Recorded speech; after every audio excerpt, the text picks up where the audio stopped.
You know, every time you shop online, book a doctor's appointment, or even just open an app, you're leaving behind this digital breadcrumb trail. A trail of personally identifiable information, PII.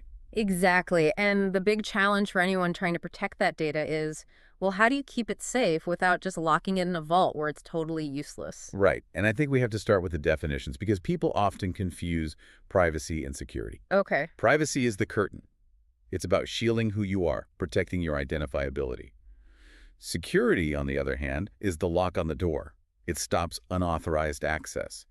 They aren't the same thing. So if security is the lock and privacy is the curtain, anonymity must be the dimmer switch that sort of balances them. That's a great way to put it. It lets us control how much detail shines through. And that's our mission for this deep dive. A quick tour through the 6 canonical levels of data anonymity, from the most dangerous baseline up to some really cutting-edge deception. Let's start the ascent. Okay, level 1, the danger zone, Cleartext. This is just raw, readable data. It's completely unprotected. From there, the first simple defense is redacted data. You know, like when you see the last 4 digits of your credit card on a receipt. It's a starting point, a fine one, but it can create a false sense of safety. How so? Well, think of those government documents where someone just puts a black box over text in a PDF. If you don't actually remove the underlying data layer, it's still there. It leaks. Ah. And even if you do it properly, you have to worry about inference. If you only hide part of the data, patterns in what's left can sometimes lead right back to re-identification. Okay, so that brings us to level 3, which feels a lot more robust, encryption. Now we're scrambling the data with algorithms and cryptographic keys. Yeah. This is what gives you confidentiality. Mhm. It's that HTTPS padlock you see in your browser. And what's the key takeaway here? Encryption is powerful because it simplifies the problem. I mean, instead of securing every single byte of data flying around your network, you just have to focus on protecting a small, very localized set of keys. But I guess your encryption is only as good as your key management. Precisely. It all comes down to the keys. So if we move past just scrambling data, we get to anonymization. This sounds like the holy grail for, say, medical research, where you permanently remove identifiers like names or addresses. It seems like it, but there's a huge catch. Which is? Re-identification risk. Even when you strip the names, attackers can cross-reference multiple data sets. So my location data from one breach plus my purchase history from another? Exactly. You combine a few of those, and you can often pinpoint an individual. The architectural rule to follow is simple. Never store unique multidimensional data together.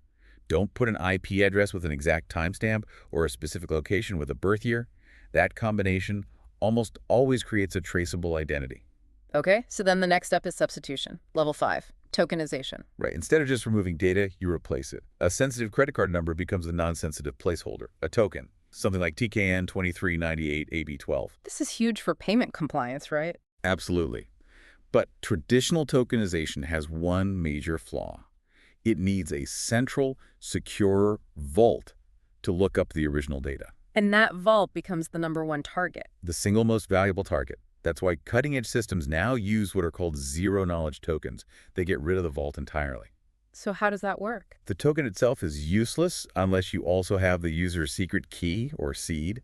The system itself has no centralized treasure chest to steal. That's a critical difference. And it brings us to level 6, which sounds like something else entirely. It's about deception. Zero-knowledge decoy data. This is pure defense through architectural lying. You use realistic but completely fake synthetic data to confuse anyone who breaks in. So if an attacker gets in and uses the wrong password instead of saying access denied? The system doesn't say that. It just serves up a totally believable but fake environment with fake data. Wow. The attacker never even knows their authentication failed. They might spend weeks, months, stealing data that's completely worthless. It makes the breach cost prohibitive. So what's the bottom line for you, the listener? Data protection isn't a single switch you flip. It's this multi-layered defense. It is. You have to minimize cleartext, you have to get your key management right, and you need smart anonymization and maybe even deception. That's a whole strategy. And that connects to the bigger picture here. Anonymity is not some feature you bolt on at the end. It's a fundamental security primitive. So if you assume breaches are inevitable, and they are, the question you have to ask yourself is, what architectural steps am I taking right now to make sure that even stolen material is utterly worthless?